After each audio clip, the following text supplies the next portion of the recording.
ਸਤਿ ਸ਼੍ਰੀ ਅਕਾਲ ਜੀ। ਅੰਮ੍ਰਿਤ ਪੱਟੀ talk show ਦੇ ਵਿੱਚ ਤੁਹਾਡਾ ਸਭ ਦਾ ਨਿੱਘਾ ਸਵਾਗਤ। ਮੈਂ ਤੁਹਾਡੀ ਆਪਣੀ ਹੋਸਟ ਅੰਮ੍ਰਿਤ।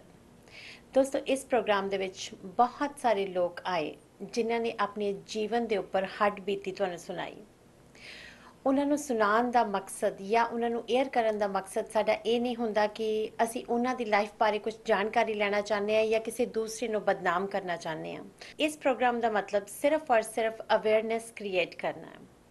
ਅੱਜ ਸਾਡੇ ਪ੍ਰੋਗਰਾਮ ਦੇ ਵਿੱਚ ਇੱਕ ਹੋਰ ਬੀਬਾ ਜੀ ਆਏ ਨੇ ਜਿਹੜੇ ਕਿ ਆਪਣੇ ਹੱਡ ਬੀਤੀ ਤੁਹਾਡੇ ਨਾਲ ਸ਼ੇਅਰ ਕਰਨਾ ਚਾਹੁੰਦੇ ਆ। ਆਓ ਤੁਹਾਡੀ ਮੁਲਾਕਾਤ ਕਰਵਾਉਂਦੇ ਹਾਂ। Welcome to the show. Thank you. ਮੈਂ ਤੁਹਾਨੂੰ ਇਹ ਪੁੱਛਣਾ ਚਾਹੁੰਦੀ ਹਾਂ ਕਿ ਸਭ ਤੋਂ ਪਹਿਲਾਂ ਤਾਂ ਇਹ ਦੱਸੋ ਕਿ ਤੁਸੀਂ ਇਸ ਪ੍ਰੋਗਰਾਮ ਦੇ ਵਿੱਚ ਆਪਣੀ ਲਾਈਫ ਦੇ ਵਿੱਚ ਜੋ ਵੀ ਹੋਇਆ ਉਹ ਦੂਸਰੇ ਲੋਕਾਂ ਤੱਕ ਕਿਉਂ ਪਹੁੰਚਾਉਣਾ ਚਾਹੁੰਦੇ ਹੋ? मैं इसलिए बताना चाहती हूँ ताकि लोगों को पता चले कि इस तरह के फ्रॉड, इस तरह की चीज़ें सिर्फ जो लोग पिंड को बिलोंग करते हैं नहीं, जो सूट बूट पहन के पढ़े लिखे एजुकेटेड फैमिली के होते हैं उनके उनके थ्रू भी होते हैं। तो सिर्फ आप उनके वेशभूषा को देखकर ये ना समझे कि वो पढ़े लिखे हैं तो वो कुछ गलत नहीं करेंगे। ਜਦੋਂ ਅਸੀਂ ਬੀਬਾ ਜੀ ਨੂੰ ਇਹ ਪੁੱਛਿਆ ਕਿ ਉਹਨਾਂ ਦਾ ਵਿਆਹ ਕਦੋਂ ਤੇ ਕਿਸ ਤਰ੍ਹਾਂ ਹੋਇਆ ਤਾਂ ਉਹਨਾਂ ਦਾ ਜਵਾਬ ਸੀ मेरी अरेंज मैरिज हुई थी। ठीक है। मेरे हस्बैंड और मैं अरेंज मैरिज, हमारी जो कास्ट की वेबसाइट मैट्रिमोनियल साइट होती भारत मैट्रिमोनी, उसके थ्रू उनकी फैमिली ने मेरी फैमिली को कांटेक्ट किया था जी। और उनके नेक्स्ट इंडिया के प्लान में हमारी दोनों परिवार मिले थे जी। और हमारी शादी तय हुई थी उस समय। ओके। ਕੀ ਉਹਨਾਂ ਦੇ ਇਨ-ਲॉज ਦੇ ਵੱਲੋਂ ਉਹਨਾਂ ਦੇ ਘਰ ਵਾਲਿਆਂ ਨੂੰ ਵਿਆਹ ਤੋਂ ਪਹਿਲਾਂ ਕੋਈ ਡਿਮਾਂਡ ਰੱਖੀ ਗਈ? ਤਾਂ ਇਹ ਵੀ बहुत हैरान करने वाली गल सामने आई। जब शादी तय हुई थी से लेके शादी हुई तक तो हमेशा यही कहा गया कि हम कनाडा में रहते हैं, हमें कुछ नहीं चाहिए। ठीक है। हमें सिर्फ एक एजुकेटेड लड़की चाहिए जो कनाडा में आके हमारे साथ अच्छे से रह सके जी। पढ़ी लिखी होनी चाहिए।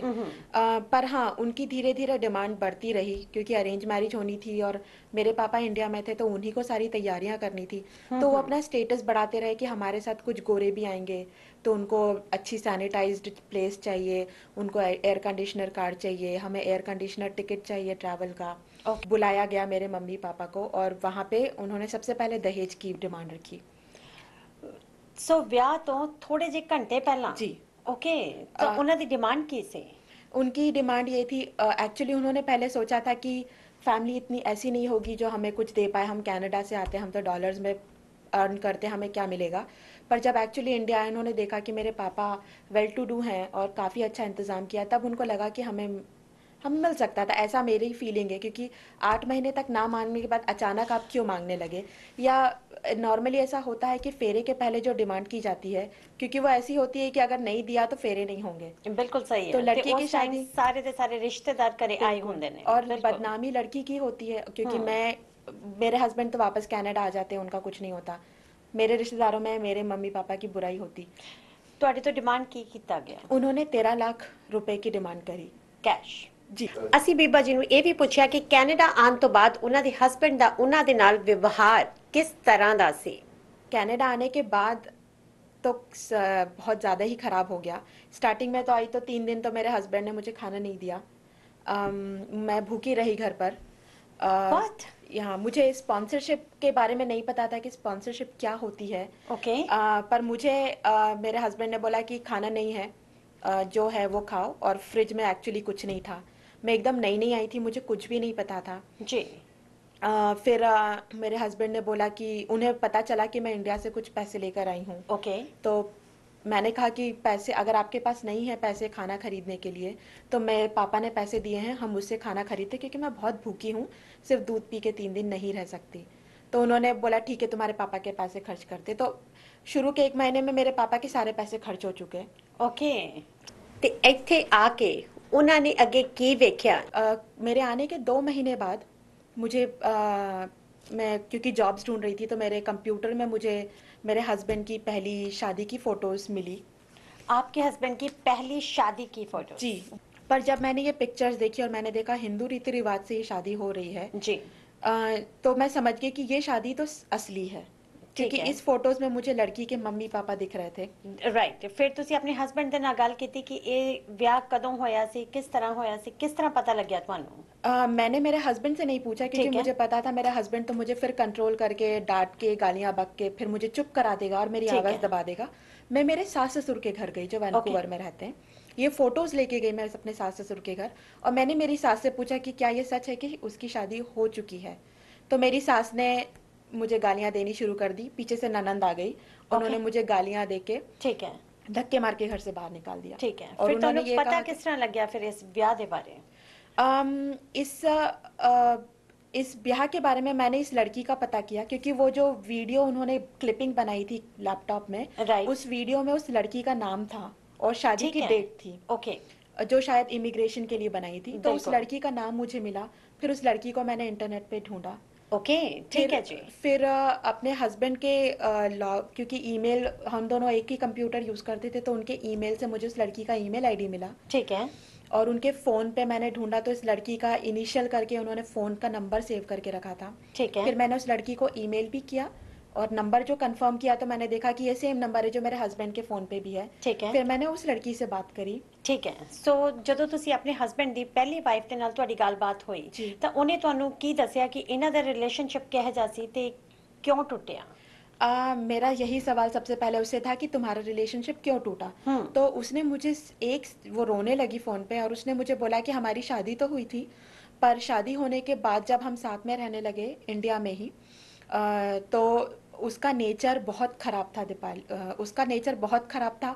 वो बहुत ज़्यादा अब्यूसिव है, बहुत ज़्यादा कंट्रोलिंग है, उसके साथ मैं नहीं रह सकती थी। जब मैंने अपना रिश्ता तोड़ने की बात करी तो उसने वो इतना ज़्यादा फिजिकल हो गया मुझसे कि उसने मेरे कपड़े तक फाड़ दिए। ओहो, ओके, ठीक है, मुझे पहले तो विश्वास नहीं हुआ, पर फिर मेरे मन ने कहा कि ये सच हो सकता है क्योंकि मेरे हस्बैंड के नेचर को देख के मुझे लगता है कि ये जो कह रही है वो सच है। मैंने उसे बार बार पूछा कि क्या यही रीज़न था, बोले उसका नेचर बहुत ख़राब था। ठीक है। और इसलिए मैंने उससे बोल दिया कि मेरे वीज़ा के पेपर्स मत करना, मैं कनाडा कभी नहीं आऊँगी तुम्हारे साथ ਸੋ रहने। ਤੁਹਾਡੇ ਹਸਬੰਡ ਨੇ ਵਿਆਹ ਜ਼ਰੂਰ ਕਰਵਾਇਆ ਲੇਕਿਨ ਉਹਨਾਂ ਨੇ ਉਸ ਕੁੜੀ ਲਈ ਕਦੇ ਵੀ ਪੇਪਰ ਅਪਲਾਈ ਨਹੀਂ ਕੀਤੇ ਸੋ ਉਹ ਕੁੜੀ ਕਦੇ ਵੀ ਕੈਨੇਡਾ ਨਹੀਂ ਆਈ। नहीं आई। ਸੋ ਕੀ ਤੁਹਾਡੇ ਹਸਬੰਡ ਨੇ ਤੁਹਾਡੇ ਨਾਲ ਵਿਆਹ ਕਰਨ ਤੋਂ ਪਹਿਲਾਂ ਉਸ ਕੁੜੀ ਨਾਲ ਡਿਵੋਰਸ ਲੈ ਲਿਆ? नहीं, मैंने उस लड़की से पूछा तो उस लड़की ने बोला कि हमारा कोई डिवोर्स नहीं हुआ है। ਸੋ ਤੁਹਾਡੇ ਨਾਲ ਸ਼ਾਦੀ ਕੀਤੀ ਗਈ ਤੁਹਾਡੇ ਨਾਲ ਵਿਆਹ ਹੋਇਆ ਲੇਕਿन ਪਹਿਲੇ ਵਿਆਹ ਦੇ ਵਿੱਚ ਡਿਵੋਰਸ ਤੱਕ ਫਾਈਲ ਨਹੀਂ ਹੋਇਆ। जी नहीं। ਸੋ ਜੇ ਲੀਗਲ ਤਰੀਕੇ ਦੇ ਨਾਲ ਦੇਖਿਆ ਜਾਵੇ ਤਾਂ ਇਹ ਜਿਹੜੀ ਮੈਰਿਜ ਹੈਗੀ ਹੈ ਇਹ ਇਨਵੈਲਿਡ ਹੈ। जी। ਹੁਣ ਇਹ ਦੋਨੋਂ ਪਰਸਨ ਸੈਪਰੇਟ ਹੋ ਚੁੱਕੇ ਹਨ ਲੇਕਿਨ ਅੱਜ ਵੀ ਇਹ ਔਰਤ ਇਨਸਾਫ ਦੀ ਉਡੀਕ ਦੇ ਵਿੱਚ ਹੈ। ਰਾਜੇ ਬਹੁਤ ਵੱਡਾ ਧੋਖਾ ਹੈ ਇਹ ਕਿ ਇੱਕ ਔਰਤ ਦੇ ਨਾਲ ਵਿਆਹ ਕਰਵਾਉਣਾ ਫਿਰ ਉਸ ਤੋਂ ਬਾਅਦ ਡਿਵੋਰਸ ਵੀ ਨਾ ਕਰਨਾ ਤੇ ਫਿਰ ਦੂਸਰੀ ਔਰਤ ਦੇ ਨਾਲ ਵਿਆਹ ਕਰਵਾ ਲੈਣਾ ਉਹਨੂੰ ਦੱਸਣਾ ਵੀ ਨਹੀਂ ਕਿ ਮੈਂ ਇਸ ਤੋਂ ਪਹਿਲਾਂ ਮੈਰਿਡ ਹਾਂ ਉਸ ਤੋਂ ਬਾਅਦ ਉਹਨੂੰ ਸੈਕਸੁਅਲੀ ਅਬਿਊਜ਼ ਕਰਨਾ ਇਮੋਸ਼ਨਲੀ ਅਬਿਊਜ਼ ਕਰਨਾ ਜਾਂ ਫਿਰ ਫਾਈਨੈਂਸ਼ੀਅਲੀ ਉਹਨੂੰ ਅਬਿਊਜ਼ ਕਰਨਾ ਅਬਿਊਜ਼ ਕਰਨ ਤੋਂ ਬਾਅਦ ਇੰਨੀ ਕੰਟਰੋਲਿੰਗ ਨੇਚਰ ਹੋਣੀ ਕਿ ਤੁਸੀਂ ਬਾਹਰ ਵੀ ਨਹੀਂ ਜਾ ਸਕਦੇ ਤੁਸੀਂ ਘਰੇ ਕਿਸੇ ਨੂੰ ਕੁਝ ਦੱਸ ਵੀ ਨਹੀਂ ਸਕਦੇ ਜਦੋਂ ਵੀ ਫਿਰ ਸੱਚਾਈ ਸਾਹਮਣੇ ਆਂਦੀ ਹੈ ਤਾਂ ਆਫ ਕੋਰਸ ਦਿਲ ਸ਼ੀਸ਼ੇ ਦੀ ਤਰ੍ਹਾਂ ਟੁੱਟ ਜਾਂਦੇ ਨੇ ਔਰ ਅੱਜ ਇਹ ਆਪਣੀ ਬੱਚੀ ਦੇ ਨਾਲ ਅਲੱਗ ਰਹਿ ਰਹੇ ਨੇ ਅੱਜ ਇਹ ਆਪਣੀ ਲਾਈਫ ਦੇ ਵਿੱਚ ਖੁਸ਼ ਨੇ ਆਪਣੀ ਬੱਚੀ ਨੂੰ ਵੱਡਾ ਕਰਨ ਦੀ ਇਹਨਾਂ ਦੀ ਹੈ ਕਿ ਇਹ ਬੱਚੀ ਨੂੰ ਵਧੀਆ ਲਾਈਫ ਦੇ ਸਕਦੇ ਆ ਲੇਕਿਨ ਅੱਜ ਵੀ ਇਸ ਬੱਚੀ ਦੇ ਮਾਈਂਡ ਦੇ ਵਿੱਚ ਵੀ ਇਹੀ ਹੈ ਕਿ ਮੇਰੇ ਵਰਗੀ ਕੋਈ ਹੋਰ ਔਰਤ ਅਜਿਹੇ ਅਬਿਊਜ਼ਿਵ ਰਿਲੇਸ਼ਨਸ਼ਿਪ ਦੇ ਵਿੱਚ ਫਸ ਨਾ ਜਾਵੇ ਸੋ ਪਹਿਲਾਂ ਜਦੋਂ ਵੀ ਤੁਸੀਂ ਕਿਤੇ ਵੀ ਵਿਆਹ ਕਰਵਾਉਣ ਇੰਡੀਆ ਜਾ ਰਹੇ ਹੋ ਜਾਂ ਤੁਹਾਡੀ ਇੰਡੀਆ ਤੋਂ ਕਿਸੇ ਨਾਲ ਤੁਹਾਡਾ ਵਿਆਹ ਹੋ ਰਿਹਾ ਤਾਂ ਸਭ ਤੋਂ ਪਹਿਲਾਂ ਉਹਨਾਂ ਦਾ ਮੈਰਿਟਲ ਸਟੇਟਸ ਜਿਹੜਾ ਹੈਗਾ ਤੁਹਾਨੂੰ ਜ਼ਰੂਰ ਚੈੱਕ ਕਰ ਲੈਣਾ ਚਾਹੀਦਾ ਹੈ ਕਿ ਉਹ ਇਨਸਾਨ ਮੈਰਿਡ ਹੈ ਨਹੀਂ ਹੈ ਕਿ ਪੁਲਿਸ ਡਿਪਾਰਟਮੈਂਟ ਦੇ ਵਿੱਚ ਉਹਨਾਂ ਦੇ ਬਰਖਲਾਫ ਕੋਈ ਕੇਸਿਸ ਚੱਲ ਰਹੇ ਨੇ ਨਹੀਂ ਚੱਲ ਰਹੇ ਉਹ ਇਨਸਾਨ ਕਦੇ ਜੇਲ੍ਹ ਵੀ ਗਿਆ ਸੀ ਤਾਂ ਕਿਉਂ ਗਿਆ ਸੀ ਜੇ ਪਹਿਲੇ ਕੋਈ ਉਹਨਾਂ ਦੇ ਰਿਲੇਸ਼ਨ ਸੀ ਤਾਂ ਉਹਨਾਂ ਦੇ ਵਿੱਚ ਕੋਈ ਅਜਿਹੀ ਗੱਲਬਾਤ ਨਾ ਹੋਵੇ ਕਿ ਉਹਨਾਂ ਨੇ ਪਹਿਲੇ ਹੀ ਵਾਈਫ ਨੂੰ ਜਾਂ ਪਹਿਲੇ ਕਿਸੇ ਸਪਾਊਸ ਨੂੰ ਜਾਂ ਹਸਬੈਂਡ ਨੂੰ ਅਬਿਊਜ਼ ਕੀਤਾ ਹੋਵੇ ਰਾਜੇ ਹੋਰ ਕੀ ਕਹਿਣਾ ਚਾਹੋਗੇ ਜਾਣ ਤੋਂ ਪਹਿਲਾਂ मैं ये बताना चाहती हूँ हमारी कम्युनिटी को कि हमारी कम्युनिटी में बहुत तरह से अब्यूज़ एग्जिस्ट होते हैं। और मुझे लगता है कि हर औरत को, चाहे वो 25 साल की शादी भी क्यों ना हो उसकी, उसे एजुकेट करना बहुत ज़रूरी है कि किस तरह से अब्यूज़ होते हैं, आपको किस तरह से कंट्रोल किया जाता है और आपको उसको किस तरह से रोकना है। और अगर कनाडा में भी रहते हैं तो भी हमें अपनी लड़कियों को और अपने लड़कों को इस तरह से पढ़ाना और बढ़ाना चाहिए ताकि वो ये समझे कि लड़का और लड़की दोनों इक्वल होते हैं। मैं आज अलग हुई हूँ ये बताने के लिए कि मैं अब अपनी लड़की के साथ कोई भी अब्यूज़ नहीं होने दूंगी। Very मैं good. ऐसे बड़ा करूंगी कि वो ये समझे कि हर औरत की आवाज़ होती है। बिल्कुल। और मुझे लगता है अब कनाडा को भी जागना चाहिए, और कनाडा में भी इस तरह के रूल होने चाहिए कि अगर इस तरह के इमिग्रेशन फ्रॉड किए गए हों तो अपने सिटीजन को भी वो लोग सज़ा दें। ਬਿਲਕੁਲ ਠੀਕ ਗੱਲ ਹੈ ਜੀ, ਬਿਲਕੁਲ। ਪਰ ਅਸੀਂ ਆਪਣੇ ਵੱਲੋਂ, ਆਪਣੇ ਪ੍ਰੋਗਰਾਮ ਦੇ ਵੱਲੋਂ, ਆਪਣੇ ਵਿਊਅਰਸ ਦੇ ਵੱਲੋਂ ਤੁਹਾਨੂੰ ਅੱਗੇ ਜ਼ਿੰਦਗੀ ਦੇ ਵਿੱਚ ਪਰਮਾਤਮਾ ਕਰੇ ਕਿ ਤੁਹਾਨੂੰ ਬਹੁਤ ਸਾਰੀਆਂ ਖੁਸ਼ੀਆਂ ਮਿਲਣ, ਤੇ ਇਹ ਜਿਹੜੀ ਜ਼ਿੰਦਗੀ ਦਾ ਇਹ ਦੁੱਖ ਹੈਗਾ ਤੁਸੀਂ ਐਸੇ ਤਰ੍ਹਾਂ ਭੁੱਲ ਜਾਓ ਤੇ ਆਪਣੇ ਬੱਚੇ ਨੂੰ ਬਹੁਤ ਸੋਹਣੇ ਤਰੀਕੇ ਨਾਲ ਤੁਸੀਂ ਵੱਡਾ ਕਰ ਸਕੋ। Good luck. Thank you so much. Thank you. Thank you so much. ਇੱਕ ਵਾਰੀ ਫਿਰ ਤੁਹਾਡਾ ਡਾਇਰੈਕਟ ਫਰਨੀਚਰ ਤੇ ਸਵਾਗਤ ਹੈ। ਪਿਆਰ ਭਰੀ ਸਾਰਿਆਂ ਨੂੰ ਸਤਿ ਸ੍ਰੀ ਅਕਾਲ ਜੀ। ਅੱਜ ਫਿਰ ਤੁਹਾਨੂੰ ਅਸੀਂ ਆਪਣੇ ਲੈਦਰ ਦੇ ਕੁਝ ਸੋਫੇ ਰਿਕਲਾਈਨਰ ਦਿਖਾਉਣ ਜਾ ਰਹੇ ਹਾਂ। ਆਹ ਜਿਹੜਾ ਸੋਫਾ ਹੈਗਾ ਰਿਕਲਾਈਨਰ ਵਿੱਚ 100% ਲੈਦਰ ਹੈਗਾ ਤੇ ਨਾਲ ਇਹਦੇ ਵਿੱਚ ਪਾਵਰ ਹੈ, 4 ਸਵਿਚ ਲੱਗੇ ਨੇ। ਆ ਦੇਖੋ ਜਿੱਦਾਂ ਪਾਵਰ ਤੇ ਜਿੱਦਾਂ ਬਾਹਰ ਨਿਕਲਦੇ ਇਹਦੇ, ਇਹ ਆ ਦੇਖੋ ਜਿੱਥੇ ਮਰਜ਼ੀ ਇਹਨੂੰ ਸੈੱਟ ਕਰ ਸਕਦੇ ਹਾਂ। ਇਹਦੇ ਵਿੱਚ ਇੱਕ ਹੈਡ ਰੈਸਟ ਵੀ ਬਣਿਆ ਹੈ, ਇਹਨੂੰ ਜਿੱਦਾਂ ਹੈਡ ਰੈਸਟ ਐਕਸਟਰਾ ਹੈਗਾ, ਜੇ ਹੈਡ ਨੂੰ ਜਿੱਥੇ ਮਰਜ਼ੀ ਆਪਾਂ ਇਹਨੂੰ ਸੈੱਟ ਕਰ ਸਕਦੇ ਹਾਂ। ਦੇਖੋ ਬਾਹਰ ਅੰਦਰ ਹੋ ਰਿਹਾ। ਇਹ ਪੂਰੇ ਵਿੱਚ ਇਹਦੇ ਵਿੱਚ 5 ਮੋਟਰਾਂ ਆ, 2 ਇਹਦੇ ਵਿੱਚ, 2 ਚ ਤੇ ਨਾਲ ਚੇਅਰ ਵਿੱਚ। ਇਹ ਸਾਰੇ ਰਿਕਲਾਈਨਰ ਹੈਗੇ, ਪਾਵਰ ਦੇ ਨਾਲ ਹੈਗੇ ਤੇ 100% ਲੈਦਰ ਆ। ਇਹਦੇ ਵਿੱਚ ਵੀ 2 ਕਲਰ ਅਵੇਲੇਬਲ ਹੈਗੇ ਆ, ਬਰਾਊਨ ਤੇ ਬਲੈਕ। ਅੱਜ ਦਾ ਦੂਜਾ ਸੈੱਟ ਸਾਡਾ ਜਿਹੜਾ ਹੈਗਾ ਇਹ ਵੀ ਪਾਵਰ ਰਿਕਲਾਈਨਰ ਹੈਗਾ ਆ। ਇਹਦੇ ਵਿੱਚ ਵੀ 100% ਲੈਦਰ ਆ ਤੇ ਇਹਦੇ ਵਿੱਚ ਵੀ 4 ਹੀ ਸਵਿਚ ਲੱਗੇ ਹੈਗੇ ਆ। 100% ਲੈਦਰ, 2 ਕਲਰਾਂ ਦੇ ਵਿੱਚ ਆ, ਬਲੈਕ ਤੇ ਚਾਕਲੇਟ ਬਰਾਊਨ ਕਲਰ ਹੈ। ਫੁੱਲੀ ਲੈਦਰ ਹੈਗਾ ਤੇ ਰਿਕਲਾਈਨਰ ਪਾਵਰ ਦੇ ਨਾਲ ਹੈਗਾ। ਇਹ ਜਿਹੜਾ ਸੈੱਟ ਹੈਗਾ ਇਹ ਹੈਗਾ ਰਿਕਲਾਈਨਰ, ਪਰ ਇਹ 'ਚ ਪਾਵਰ ਨਹੀਂ ਹੈ। ਇਹਦੇ ਵਿੱਚ 3 ਪੀਸ ਆ ਤੇ 2 ਕਲਰ ਹੈ, ਇਹ 'ਚ ਗ੍ਰੇ ਕਲਰ ਆ